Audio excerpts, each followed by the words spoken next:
Hello, everybody. This is Brian Ankney with Auto Success Magazine. I really appreciate y'all taking the time to join us today for this webinar. We're going to be discussing connecting with customers after the close. With everybody knows the trends in our industry, and now more than ever, it's very important to establish relationships with your customers and keep them coming back. My guest today is Brian Schmidt from VinSolutions. Before we get the webinar started today, a couple things I'd like to share with you. We are going to do questions and answers during the webinar, or at the end of the webinar, but I would like for you to put your questions in as we go. That way I'll take notes, and when they come in, and I'll know what screen that we were on, and that way I can help to, let Brian know, when you ask a question, so we can address your question and get you the answers that you like. Now, how do you ask questions? Depending on what type of device you're using, it works differently. It's pretty simple and straightforward on a laptop, desktop, tablet. You've got a pane down the right side of your screen. Near the bottom it says questions. You click on the plus, type in the question, hit enter, and the question is submitted. Now, if you're on a mobile device, it's a little more tricky. You either have, and it varies from Apple to Android and even the different manufacturers from Android. So you either have a header, a footer, or a picture frame around your screen. Somewhere in there, you'll see a question mark. You click on the question mark, and it'll open up a screen for you to type in your question. Now, depending on the device, some of them will let you swipe, and that just goes away, and you go back to the webinar. Other ones you'll see in that pane, or in your picture frame, or on your header or your footer, you'll see what looks like a flat screen desktop monitor. You click that, and it'll take you back to the webinar. Now, we have had people in the past that have sent me emails saying they got kicked out when they did different things on a smartphone.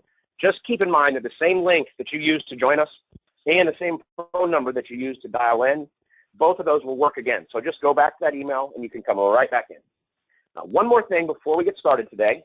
Auto Success Webinars is a group on Facebook. If you haven't joined yet, please do. In that group, it's a place for you to let me know if there's a topic you'd like to have covered, or there's somebody that you would like to see as a guest. Let me know. You can also message me on Facebook or send me an email. Call me. Whatever. If there's something you'd like to see, let me know, because I will do my best to bring it to you. Now, in the group Auto Success Webinars, you can interact with Auto Success. You can interact with speakers. But the most important benefit is you can interact with each other. You're going to learn on this webinar and all of our webinars, you're going to learn some complex ideas and ways to increase your business and improve your business, but none of them are flipping a switch. And so some of these changes, they might take a week, might take a month, some might take a year or more. So I invite you to share your successes and failures with each other, share good ideas, and help each other along the way to implement these changes in your business. With all that being said, Brian, I would like to give you the floor. Take it away, my friend. Thanks, Brian. So connecting to the customer after the close. This is a really exciting topic for me. I have always believed that marketing should act as a personal service to the consumer. And it does that through communications that they're relevant, so they're meaningful to the recipient, they're authentic, they're real, and they're timely. They come when the consumer wants them. And when they do those three things correctly, they end up acting almost as a personal assistant for the recipient. They show them things they're interested in from companies that they want to do business with. And it's exciting for me to dive into how to do that. Brief background, I've been running CRM-driven campaigns and communications for about 11 years. I got into the automotive industry through Napa Auto Parts. They were my first big automotive client. I did communications and packaging and sales training for them, sales product training. I did that before I got in with VinSolutions about 5 years ago. When I started with Vin, I worked with dealerships to run direct campaigns primarily. So email, direct mail, and some website material. So over that time, over those 5 years, I've worked with hundreds of dealerships and done thousands of communications and campaigns. And what's been really interesting and exciting is to see how that communication has changed, not just over the last 5 years, but over the last 3 or even the last year, and the challenges that dealerships are going to be facing and how they're impacted by those changes. So the challenges that we're going to address today and on why these changes in communication style are so important is for the last several years we've seen these year-over-year increases in new car sales. And research from us and from Cox Automotive, our parent, are indicating that these years are probably going to be over, where we're not going to continue to experience this huge volume and record-setting sales. We need to look at how to bridge that revenue gap coming up. We're going to look at primarily doing that through service revenue. The other challenge that we're facing is, as I mentioned, your customers' expectations, what they want from you and what they expect from you are changing. They're not the same as they were 5 years ago, and they're continuing to change very rapidly. Really more rapidly, I think, than a lot of people expected. So 60% of our customers expect more from us now than they did just 1 year ago. So if we stop and think about this for a minute, what that really means is if you're doing now what you did a year ago and it hasn't changed, you're just as good as you were a year ago, you're actually losing ground. If we're not advancing, if we're not continually improving, we're not standing still, we're losing. And this thought process, this doesn't apply just to communications. This applies to the entire customer experience and how they interact with us. And if you're already sick of hearing about the phrase customer experience, I know it's been kind of a big buzzword lately. I've got some bad news for you. This one's going to be around for a while. This is a trend that we're going to see carrying for years. We expect by 2020 that customer experience is going to be the primary driver in how consumers pick who they do business with. Beyond price, beyond feature, it's going to be that experience. It matters for us, it matters for dealerships, because the average car dealership could generate an extra $106,000 just in annual profit by making that customer experience a top priority. That extra increase in profit, that's going to come from repeat business, both in terms of repeat service and repeat purchases, so sales. Retention, which is driven by that customer experience and satisfaction, is going to be a huge profit driver for us as we move into the next few years. So we talked a little bit about those their experience. They want more. Customers are expecting more, and about why it matters. But what exactly is it that they're expecting? A few different things. They expect that you now communicate to them via their preferred channel. So you talk to them how they want to be spoken to, through the channel they want to be spoken to. They expect that communication is personalized for them. It demonstrates that you know who they are, that you have a relationship with them, and that you know something about them. And increasingly, we're seeing a demand that businesses are socially responsible and have a community involvement. That's being driven largely by the millennial generation as it ages. And although it's not necessarily relevant to us yet, the generation behind them, we've seen this mirror, it's called cause marketing, over the last decade. And that's where you tie in your business and your beliefs with a charity that you support. So you see it with like Yoplait. Yogurt does the lids, the pink lids, and then you buy that and it donates money to breast cancer. So that cause marketing, that notion, that didn't exist back in the early 90s, and now it's a billion-dollar industry. So that idea of being socially responsible and involved, that's not going to go away either. At the end of all of this, what really our consumers want is they want a beneficial relationship, something that's, yes, good for them, but good for the business and the community they're involved with too. And what we're going to talk about today and address is that post-sale relationship and how we need it to evolve.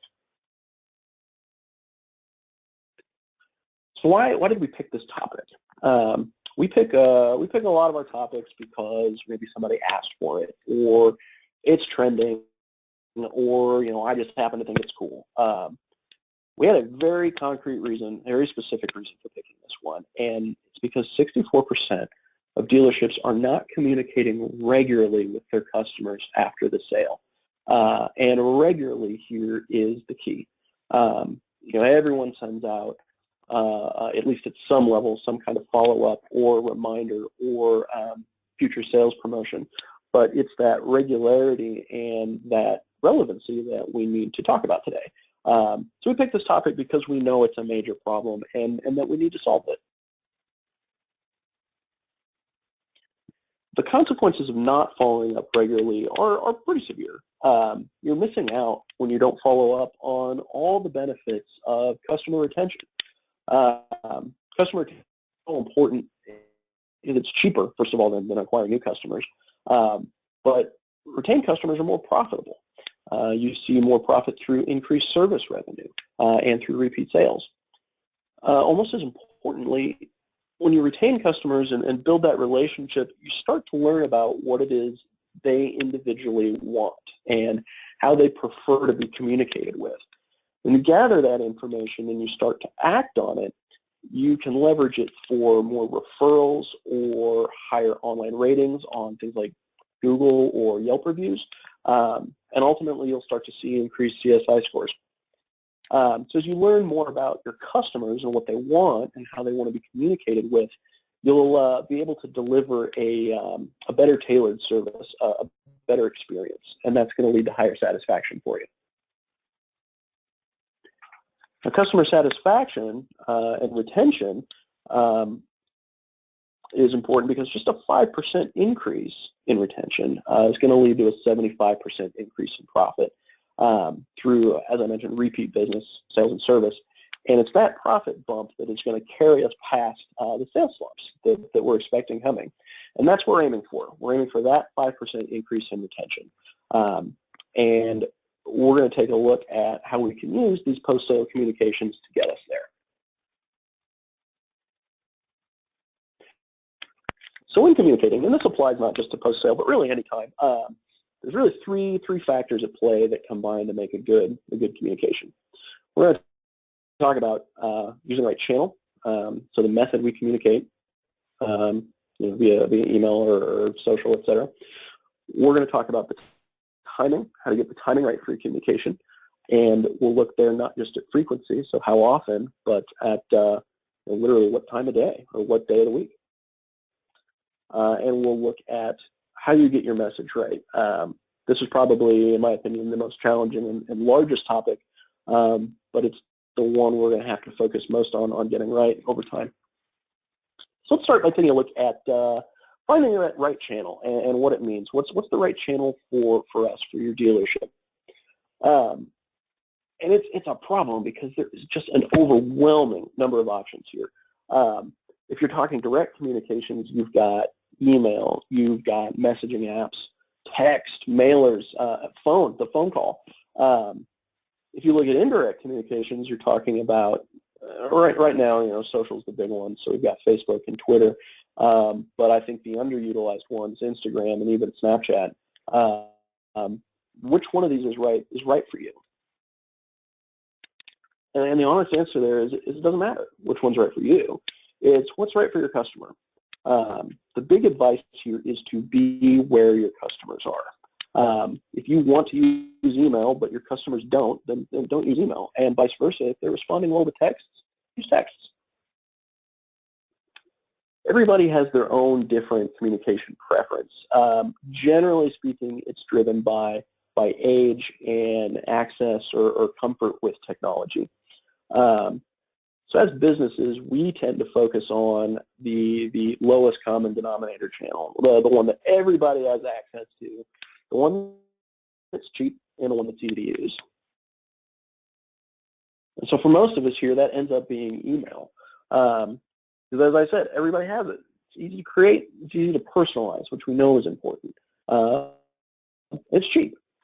You've probably sent out, or your dealership has hundreds or thousands of these emails already today to your customers. A lot of you probably registered for this webinar via an email. And that's what's causing part of the problem. The average American is receiving 122 of these personal emails every single day. I mean, it's the new junk mail. No one can get that many and read them all, review them, and then act on them. We read some of them. Maybe it's a snappy subject line, or more likely, and what we're going to talk about is maybe it's because they have an actual real relationship with the person who's sending it. Every time I look at this, I see that guy on the far left. I just hope that that's not you when you're reading my emails. So to answer the question from earlier on, the best form of communication is the one that your customer responds to and uses. It's not about what's easiest for us. It's about what's easiest for our customers to use, because that, when we use it, is going to get us the biggest return. So how do you know? How do you identify and then use what your customer's preferred communication method is? A couple different ways. You can use your CRM to track customer responses and log their preferences.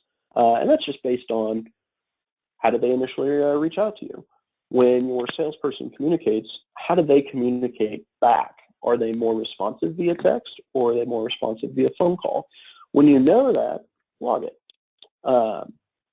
At the end, if you haven't figured it out yet, just ask. Ask at the end of the sale. And the easiest way to set this up is, as you close your deal, set up your first service appointment. And when you set it up, ask your customer, how would you like me to remind you? Text, email, phone, mailer, whatever it is, log it and use that method. What about your current customers, though? The ones that already exist in your CRM, and for whatever reason we haven't logged it, we don't know. I'm going to recommend that you start just by segmenting by age. There are a lot of generational differences in communications preferences, and these are all general. This isn't perfect, and I'm not going to sit here and tell you that everyone fits into these buckets and will communicate this way with you. They won't. But it's a good place to start, and by starting here, you can start to identify what works for you. So we look at these individual groups of customers, by age, who are going to realistically be purchasing from you. We've got our baby boomers and the maturists, I think they're called, the elderly. We have they're still very receptive to phone calls or reminders in the mail even. But we are starting to run into many who are absolutely proficient with email. I mean, they were prominently in the workforce when it first became a big deal. But even text messages, there's some text message adoption there. With your Gen Xers, 35 to 49 years old, email still predominant, but absolutely have adopted text and now some social. With that age group, social is still primarily Facebook for them.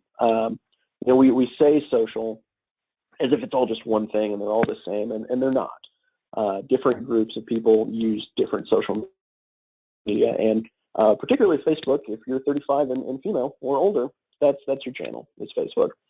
The millennial group, which we've been talking about them for a while, but it's recently that they've started to become a more significant economic driver as they've aged and they get jobs that pay. It's pretty critical that we start to pay more attention to them now. Texting, absolutely, and social, but it's beyond Facebook with them. It's the messaging applications, it's Snapchat, it's Instagram, and to a lesser extent Twitter, but experimentation here is pretty key. We have the other generations, Gen Z, up here. We'll have to start looking at that and listening, but realistically right now they're not buying cars from you, so I don't think you have to worry too much. But certainly be experimenting and keep up to date with what's coming out, because it's constantly changing. So you experiment with these starting places, and the best advice I can give you here is to be where your audience is and not where you want them to be. They don't care if you prefer email or if you want to get them on the phone. They're going to use the channel that they want, and if that's messaging, if that's texting, that's what they're going to use, and we either adapt to that or we lose them as customers. So after you've had a chance to build out some of those segments and start playing around with what channel your customers respond to, it's time to get the timing right. And we're going to talk about best timing in terms of frequency, how often you're sending, and the best actual times of day to send out different messages. So none of what the rest we're going to talk about, channel or message, none of it matters if the timing is off. If you send too frequently, your customers get annoyed, or they'll tune out, or worse, they'll opt out. If you send out too rarely, too infrequently, it just looks like random noise. Like you don't really know anything about them, that you're just broadcasting stuff out there to anyone who will listen. And if you send something at totally the wrong or inappropriate time, like a service reminder when they're not due for service, it's just confusing. And a confused customer is one of the worst things you can have. So when figuring out timing long-term, start by associating your dealership with customer milestones. So that as a customer thinks about you, or rather the milestone, thinking about you becomes a habit. So there are a few ways to do this. You can start by associating your timing with the vehicle. So you've got your maintenance reminders, or new upgrade offers based off of their equity position, your lease re-ups, or recall notifications as they happen.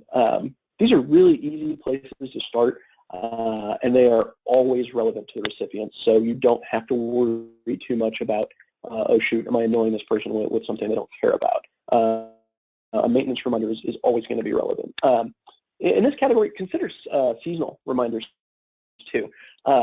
If you can get customers to think about you in conjunction with the change in the season, that's huge. So think about something to the effect of, your customers thinking, oh, fall's here, I need to go to my dealership and change my wipers. Just like they would think, oh, fall's here, I need to go to the hardware store and pick up lawn bags and rakes. You want things like that to just be linked within your customer's mind. And you can do that not just with reminders specific to the vehicle, but with the person too. Birthday greetings are, I think, one of the best examples of this. They're easy to execute, and they are meaningful to people. You can treat them like real people and not just a sales opportunity. You can do that with holiday greetings or car anniversaries too. The example I really like to use here, my birthday's in June, and there is a local restaurant chain here, Hula Hands, that every year, a week before my birthday, they send me a free entree. And they have done this with such consistency that the two events are just permanently linked in my head. My birthday's coming up, so my wife and I are going to go to that restaurant at some point and eat that free entree. And it would be jarring and alarming to me if they didn't send it to me for some reason. And that's what you want. You want people to link you with these fun, exciting, and meaningful times in their lives. And if you can do that on a regular basis, it's very easy to stay top of mind. So how often do you need to do this to stay top of mind? I would start with once a month. We're not Target, we're not Walmart, we're not a grocery store. We're not places that people need to go with that kind of regularity. Remember again, marketing should be for our consumers a personal service. So honestly ask, how often do they really need to hear from us? At the same time, if you do have relevant content, if it is timely, don't be afraid to send it out. It takes up to 3 touches per week before customers start to be disengaged with a brand. This gives you a lot more flexibility than I think a lot of dealerships really realize they have. I worked with a lot that are very concerned if they've sent somebody something more than once a week. If you're focusing on relevancy and timeliness, you don't need to worry as much about that. You have more leeway when you're relevant. So if your customer happens to need a birthday greeting and a service reminder in the same week, go ahead and send both of them. They're both completely relevant to the customer. So focus on getting that relevancy down, and the timeliness is going to follow.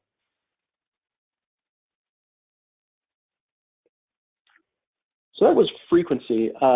I want to talk a little bit about literally the time of day. I have been asked this question, when should I send my email?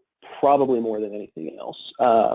And for many years, the answer was, oh, you send it at 7 a.m. on a Tuesday. Everybody's going to read it, and you're going to have a wine out your door the next day. The answer to this has changed pretty dramatically over the last couple of years because customers have changed. So we used to have the ability to check messages, via a phone or email or social when we were in front of our computers. So we had to rely on computer access. We have a computer in our pocket now, so we can check it anywhere. We check when we're watching TV in the evenings. We check when we're out to dinner with our friends. We check in the bathroom. There is no sacred place anymore that's free from this. So as a result, it starts to become less about when you send and more about what it is you're sending. So what we've found is that emails that are sent between 12 and 4 p.m., those get the most eyeballs. They get the high open rates. They're read. But those sent early in the morning between 6 and 8, and those in the evening between 8 and 11, or we've actually seen it as late as midnight, those are the ones that get the follow-through, the engagement. So you'll get your clicks. You'll get your responses. So it starts to become a matter of what do you want out of your email.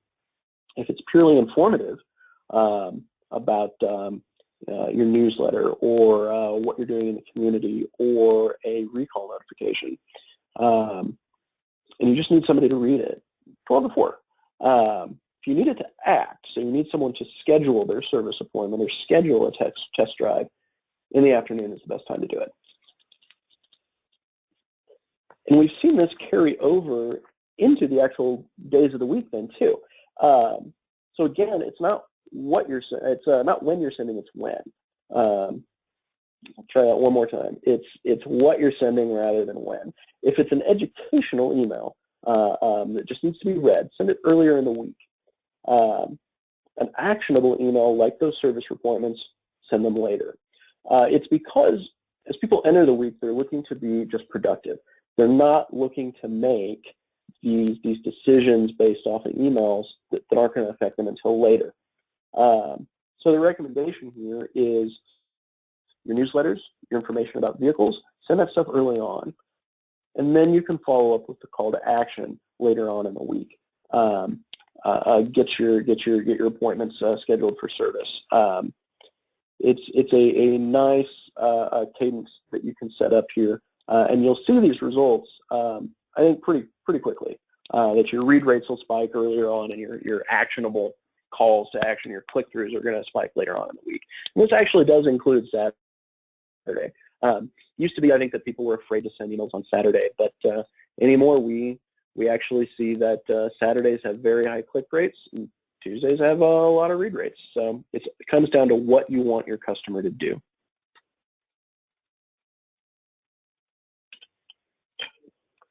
So let's go into the right message a little bit. People are very sensitive to just being considered another sale. So if every message that you send out is about your business or what you want them to do or making an appointment with you, it becomes clear very quickly that it is just about you, and you'll start to lose your customers' trust. If you fail to tailor those communications and personalize them, you'll come off as insincere because it shows that you don't really know them. So if we want to build a genuine, real relationship with our customers, you need to be genuinely interested in who they are. What do they like? What do they do? What's meaningful to them? People like to do business with people who like and are interested in the things that they are. And consumers are so keyed in to this relevancy, this act of liking the same thing, that 41% of them have threatened to stop buying from companies that send irrelevant messages. We have dealt with over the years, clients who want to send sales promotions to people who have just purchased cars, because the logic was, well, they may know someone who's in the market and they may forward it. That remote possibility is not worth this kind of risk. because they know now that you're saying, it's not about you, it's about the sale. I want you to refer me for a sale. It's not a relevant message to them. A referral campaign or a referral program is a completely different topic that we're not going to get into. But if that's what you want to do, then talk about that with your customers rather than sending them a sales promotion like that. The real message here is stop sending messages that don't apply or aren't relevant.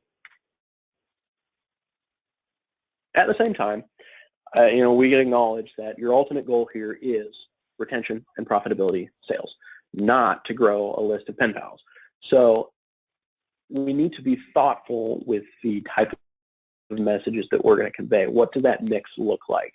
There are really three basic types of messages that we can talk about sending to our customer base. We do have our sales promotions, absolutely.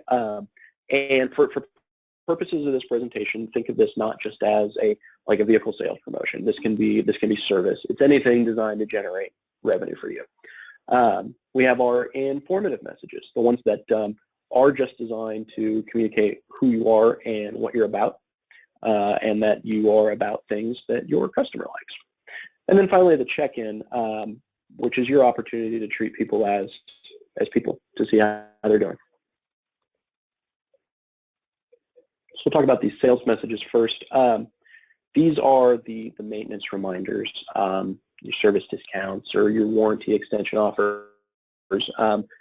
A great opportunity here is a vehicle upgrade notification based on someone's equity position. These emails are designed to generate actions either right now or very soon. And you'll see customers start to engage with these because you've shown in your other communications that that you have a relationship, that you know them, and that you are like each other, that you have each other's best interest at heart. Channel we're seeing right now most utilized for these are email, because it is easy to send and it's easy to personalize. And a lot of these messages, like these offers based on equity, they're reliant on personalization and customization. We do, as an industry, need to move past that and find ways to personalize and customize communications beyond just email. For frequency, these are going to be triggered by usually events in your CRM. So your maintenance reminders, your equity mining, you pull that information into your CRM through your DMS and send out those customized offers. A word about that. I said earlier, I wanted dealerships to get away from blasting everyone with sales promotions, and that's only sort of true. What I really want is for us to get away from blasting everyone with the same sales promotion. Emails with a real concrete offer based on a customer's equity, that can be very powerful.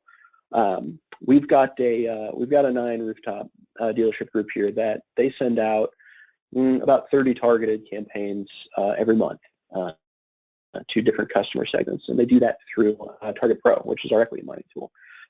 Their open rate on those emails, depending on the rooftop, ranges from 30 to 40%, which is absolutely huge for a sales email like this. The opt-out rate's it's low. It's a little less than 0.5%. And what we're seeing with these, and this group is not unusual. I just pick them out because I happened to be working with them the other day.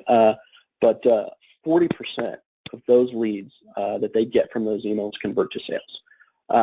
So it is a quick and efficient way to reach a lot of people with a highly personalized and relevant offer that they can react to. So done right, it can still be a very powerful channel. Informative messages. So these are going to spotlight your dealerships, your local community involvement, or you're going to start to call attention to safety awards for the model that the customer owns, or when it does happen, a recall notification. This is news or information that is relevant to the recipient. I actually think these are by far the hardest to come up with, and I think require the most creativity in terms of content and channel. So pictures go a really long way here. I think where we've struggled historically is, oh God, who has the time to write all this stuff? You don't have to necessarily. Pictures, as they say, are and always have been worth 1,000 words, and it takes a lot less time to take one. So if you're running a charity drive or you're sponsoring, a Little League team, whatever you're doing that's involved, or take photos and get them up. Get them up on your social media channels. Send them in your email newsletter. Photos that show how you relate to people is a very effective way to humanize who you are and to show the people that you support. Instagram is a great tool for this as well. Show photos of your vehicles being used by the people who buy them. So when you first sell that vehicle, get a photo of the happy people buying it. It's an easy way of showing your audience that these are people also happy with us, also happy with our vehicles and our service and what we do, and they're just like you. Finally, the check-ins. These are your birthday greetings, your holiday wishes, congratulations on babies or marriage. They're casual. They're just these personal touch points that help take your relationship beyond just a transaction, just a sale. These kinds of communications are going to be driven by events in your customers' lives. And the challenge with these, it's not what to say, because that's pretty easy. It's happy birthday. It's how to find out it's happening. So how do you do this? Birthday and car anniversaries and happy holidays, that stuff's easy. But how do you know if your customer is having a baby or getting married? It's not easy. For most of us, it is not practical to stalk Facebook, stalk Instagram for news about pregnancies or weddings, and can come off as creepy. But you don't have to stalk everyone. What you can do is use your website monitoring tools or your CRM triggers to start to identify customers displaying some kind of behavioral change. So if you have customers who are looking at upgrading the size of their vehicle to larger sedans, to minivans, to an SUV, when you're putting together the newsletter that you've built for that segment, drop in some information on safety ratings or on car seat accessibility. Drop those into your newsletters and start to pay attention to who clicks on them. Once you know that, and you can start to zero in on who's really interested in that type of material, that gives you the opportunity to start digging in a little bit deeper.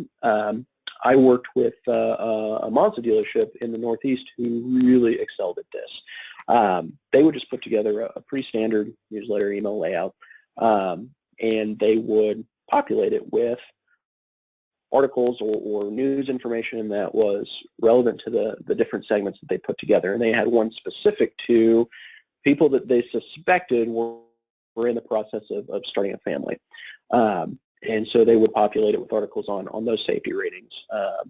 And what they would see that with these different newsletter segments, their readership on those jumped up to 40%, and this was after just a few months.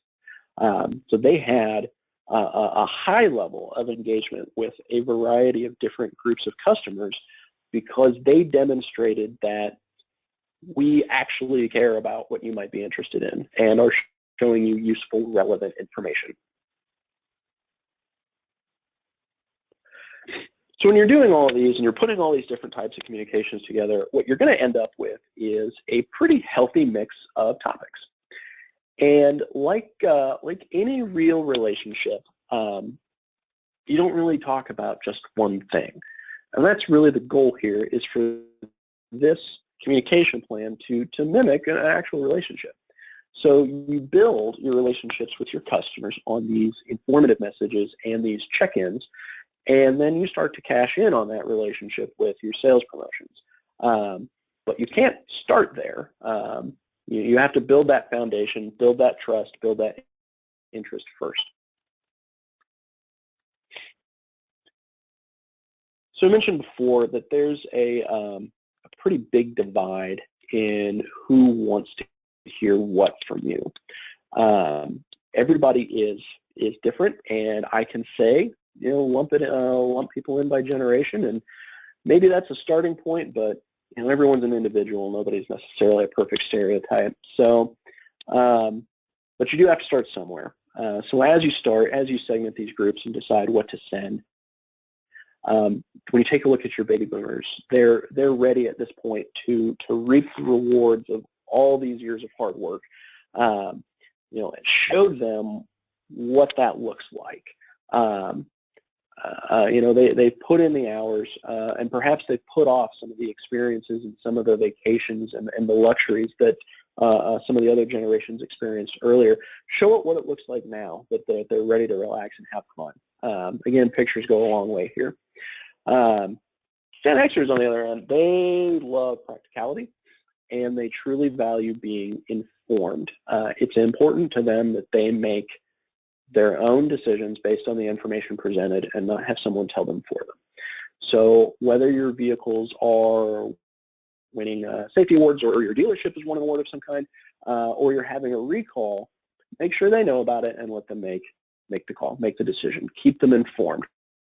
Particularly in the instance of that recall, make sure they hear it from you first and not from someone else. It's a highly skeptical and cynical generation, so it's important that they hear that stuff from you. Be relevant, be transparent. The millennial group, which again is becoming a huge driver, they love the concept of social responsibility. It's very important to them that you be about more than a sale, that your business be purposeful in how it interacts with its community. So show what's your brand doing, what's your dealership doing to make things better around you, or to engage with those around you. This topic of what content, what do you put in these communications is enormous, and honestly could be, and maybe should be, a webinar by itself. But the major tips here are: be committed. Once you start, particularly with social, it's not enough just to have a page. You have to be active on it. You have to post regularly, and you have to engage with the people who engage with you. It is a dialogue. That's why it's called social media. So be willing and be ready to talk with people if they respond. Be creative. Use video. Use photos. Use links out to other articles. You don't have to necessarily write all this stuff. Content generation is tough if it's just you and a word processor and you're just trying to write. So don't. Take advantage of stuff that's already out there. Curate it and send it to people who care. When you do that and you experiment with it and you be creative, you will start to find what resonates for your specific audience. And that, I think, is the real takeaway here. Sure, segment by generation, it's a great place to start, but again, everybody's an individual. Every market's a little bit different. Find out what resonates with your specific customers. The reason we want to do this, and I'm going to go a little off presentation here. I was reading a book by a guy named Brian Solis the other day. Great innovator and leader in the marketing industry, and he talked about Procter & Gamble came up with what they called moments of truth years ago. They came up with the first moment of truth and the second moment of truth. The first moment is when your customer first interacts with your product, whatever it is. If it's something on a store shelf, it's when they first grab it and touch it and are sold on it, essentially. For us, for dealerships, it may be a set test drive, or maybe it's just seeing that vehicle in the first place. It's that moment when they're in it, they're experiencing it, and they say, yes, this is what I want. The second moment of truth is when they're home. And in our industry, it's when that honeymoon is worn off. It's not new. It's just their car now. Does it continue to delight and provide them that same level of experience as it did when they first drove it?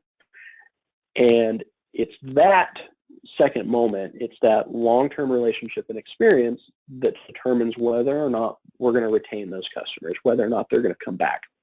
So that's the first and second moment. What this guy, Brian Solis, was writing about was a book that Google published a few years back where they took that and said there's actually three. There's now a zero moment of truth. That's when your customers make the decision to research or Google your product, where they've basically said, yep, I am now interested enough that I'm going to go down the road of buying it. And it's obviously become hugely important. It's a serious step towards buying a car in the digital age. But what they find during that zero moment, what they're researching, what they're being exposed to, is your current customer's second moment of truth. So as your current customers experience your product, experience their relationship with you, and they're talking about it on social media, and they're referring you, and they're rating you, that's what your future customers are seeing during their zero moment of truth. So it's that loop, that cycle that we're after. We're trying to build a relationship with your customers so that they are influencing your future customers. I went a little off track here, but I think it's an important message that this is not just about retention. It is about that, but it's about how those people influence everyone else in the social era. All right, now back to our regularly scheduled slides. So if you do these things right, you're going to start to reap all the benefits of a relationship. You're going to start to see more and better online reviews. You're going to see an increased social following, and that's going to lead to increased referrals with you. As we mentioned before, you'll see a higher customer lifetime value, so higher profit through both service and repeat purchases. Your overall revenue and generally profit is going to increase. Initially, that'll be primarily driven by service, but then those repeat sales come later. So we've got at this point a good idea of how to determine our channel, general timing that we're going to need to start with, and the types of messages we can use. So you have enough info now to start building your communication plan. Like any good plan, it does need to be flexible, and it needs to be something you can actually execute. A plan is only as good as its execution. So start small if you need to, and do it properly, do it right, make sure it's within your capability before expanding to something that is a stretch. We see that most communications plans that are the most effective are driven through your CRM. Your CRM is going to house so much of the data that you're going to use to drive these, so it's a good place to start. It's a customer relationship management system after all, so that's the whole point, is that it should help you build and manage these relationships. CRM is good at facilitating communications, and so our clients do see an average ROI of $8.71 for every dollar they spend on CRM when they use it to run these plans. Your CRM is going to help you track your demographics, so your preferences, your communication preferences, your age, your gender, where physically they're at, all these things that are going to help you begin to segment your customers. But it's also going to track your milestones. Where are they in terms of their maintenance schedule? What's their relationship status or their birthday? When do they buy their car, and when are they ready to renew the lease? So you'll use it to segment your audience, and you'll use it to determine when to send those different segments their messages. So you'll use it to figure out your timing. Those of you who have seen some of my previous webinars are going to be, I think, very familiar with these steps by now. It's because it's a process I believe in, and it's a process I know works. Start by segmenting your customer base. Start with those generational demographics if you need to, if you don't already know how people want to communicate. Then move on to creating and cultivating your content library for each individual group. Again, this is the hardest step, I know, but it can be the most fun. And it is, out of all of these, the single biggest opportunity you have to really stand out from the competition by providing something that is unique, is authentic, and is relevant. then move on to setting what your distribution schedule looks like. So this realistically is going to mean finding and sticking to a date for any regular monthly communications like a newsletter, or it's going to mean setting up the rules and triggers that automate communications run through your CRM. At what point do you send a service reminder out? How far in advance of somebody hitting a mileage, or how far in advance of a lease renewal? Also, as you send these out, set up tasks for your salespeople or your BDC, or even your sales agents or service reps, to follow up with your most engaged or profitable audiences. You'll start to see over time that the people who engage with your emails and your newsletters and your social postings are going to be your most profitable segment. Every other industry refers to them as your super users. Focus a lot of time on these people, not just because they're profitable, but because their willingness to talk about you and refer you to others is much higher. Spend the most time with your best customers. Finally, this step is, I think, more critical than it's ever been. Review your results and make changes based on them. That's how you're going to really fine-tune what your content is, who you're sending it to, and at what time. And as I mentioned earlier, customers are expecting more and more and more, and they're expecting it rapidly. So if you don't refine, if you don't adjust to make it better, you're not just standing still, you will fall behind. So we, for better or for worse, are just living in this state of constant improvement just to stay the same. So here's just a quick example of what a year's worth of post-sale communications could look like for the average buyer. It is generic, but it's not necessarily meant to give you, a concrete version of this is the plan, stick to this, but to give you some ideas of how simple it can be, where you send your new car follow-up and make sure people are still happy with their car. Try to influence that second moment of truth where they're experiencing their car outside of the dealership. They're learning things about it maybe they didn't notice, but make sure they're still happy. Make sure they still really delight in that car. You'll see in here we do have like Little League team updates or notifications about your charity drive during the holiday. These are ways for you to show that you care about the same things your customers care about.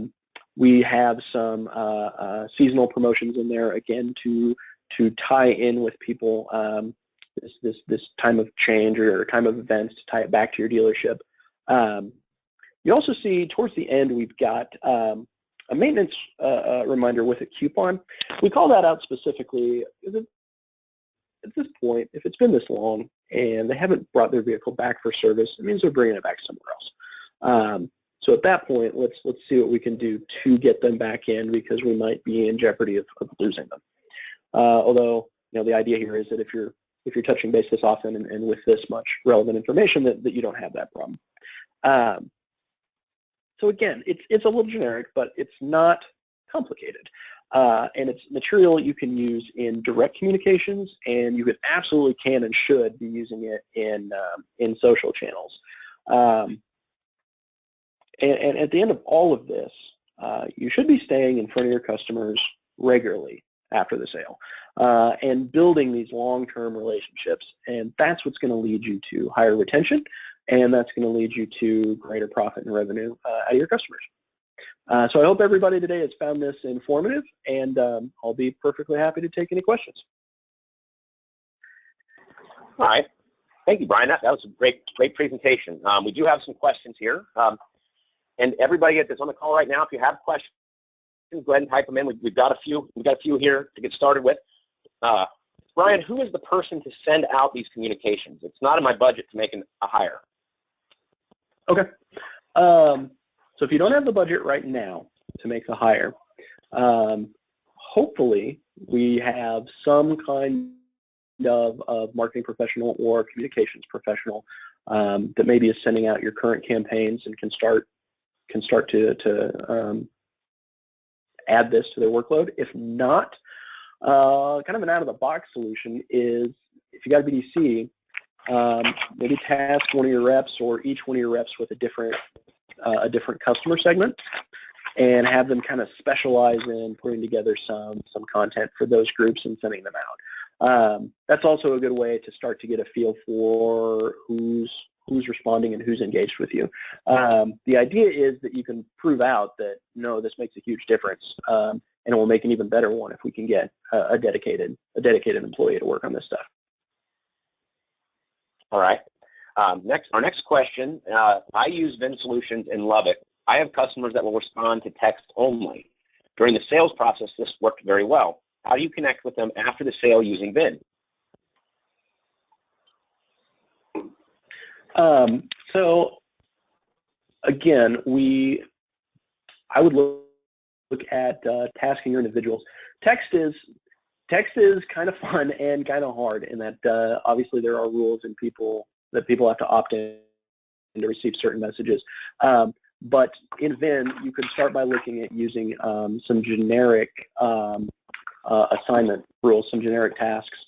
Have your BDC or your salespeople set themselves to once every week for an hour, or set tasks on specific customer records to text them a happy birthday or happy car anniversary, or hey, check out this whatever post on social media that I like. But there are some generic tasks that you can set.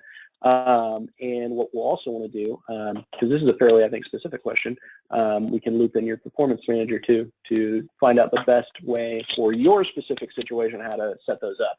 If it is tasking one person to just kind of roll through this week's birthdays, or do you task each individual salesperson to hit their specific customer birthdays, if that makes sense. A question that specific is going to come down to how do you want to distribute that at work. All right. Sometimes I'm nervous that my customers will think I'm annoying them if I email them too often. How can I gauge whether or not they're bothered by our communications? Few different ways to do that depending on the channel. So we'll start with email because it's the one everyone's most familiar with.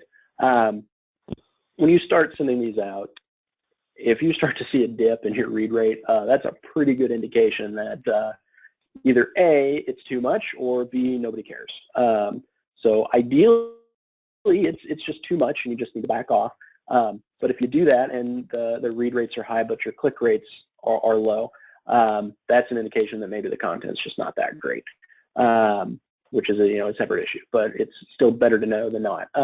With social, different engagement metrics. So if you first start posting this stuff and you're getting likes and you're getting comments and shares or views, and then that drops off, but the type of content you're showing hasn't changed, you're just doing it too much. Vice versa, if your content has changed and you see a dip in likes and comments and posts, okay, that was a misstep with the content. So if you can, early on, identify what the pattern or trend is, and then just note, what did you change when that trend changes? If you change the content, maybe your content's bad. If you increase your frequency, then back off a little bit. All right. Our next question is, can you talk about bulk emails through your CRM? Is there still a problem with ISP blacklisted? And do you know what is the overall average open rate with your CRM program? Sure. I can talk about both of those. We do not have a problem with ISP blacklisting. As far as distribution goes, there is actually a tool called Distributions. I highly recommend that you focus on either the Campaigns tool instead, which does a better job of segmenting your customers based on more narrowly defined filters, or the Target Pro tool, which basically does an even better job of that. It rolls in equity. It rolls in some website behavior as well that the Campaigns tool does not have. And what's great about both of those is you are rapidly able to deploy information to smaller groups. Because really what we want is a lot of finely tuned kind of micro campaigns to different groups of customers. So you're still reaching everybody, you're just reaching with different people. I think the second part of that question was average read rates, I think. So that one's hard because it does come down to how you're using the tool, but what I can say is the Target Pro emails, we see read rates of those averaging around 30%, whereas larger blasts to 20, 30,000 people, the read rates on those are significantly lower, 15 to 20%. It varies widely depending on what's being sent out. I mentioned that dealership, that Mazda dealership, their newsletter hits 6,000, 7,000 people, but it's still a read rate of 40%. It's just they've done such a good job of finally honing their content. Yeah, I hope that answers the question. I'm not trying to be vague. It's just it's a wide range. So we see people on the far end, the 15%. We see people on the 30, 40%. It depends on which tool and how exactly you're using it. All right. Our next question, Brian, is, in your opinion, what is the biggest risk if we only use email in our dealership? Oh, okay. Well, the biggest risk with only using email is that you're missing out on everyone who doesn't respond well to email.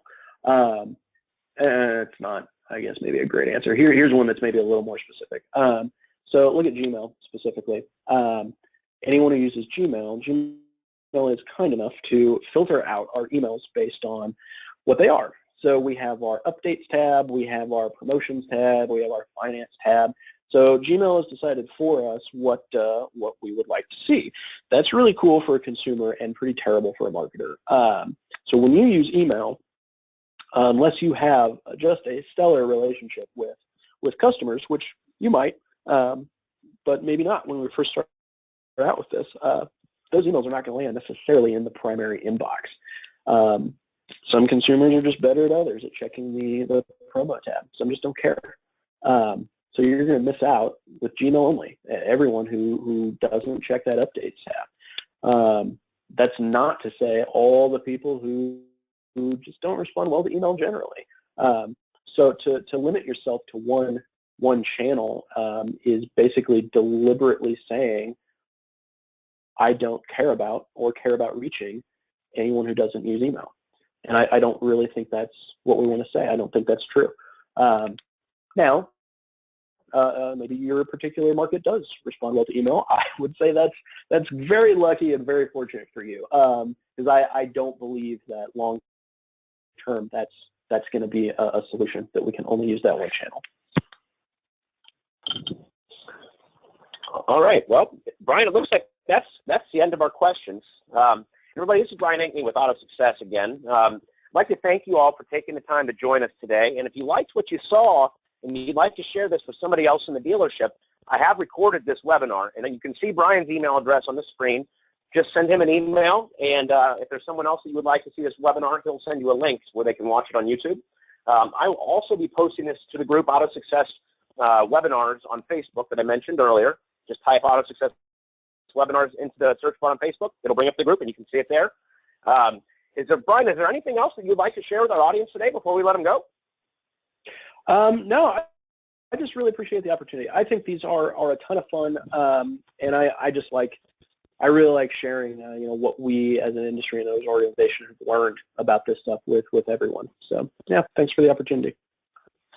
Great. Well, everybody, and for those of you that are watching this on a mobile device and might be driving or you're out on the lot or wherever you might be, you will get a thank you email for attending. That'll come from me. And if you would like Brian's information, if you would like to reach out to Brian and you can't write down his email address right now, just shoot me just reply and I'll get you that information. You can do the same with the video. So yeah, I would like to thank everyone for coming.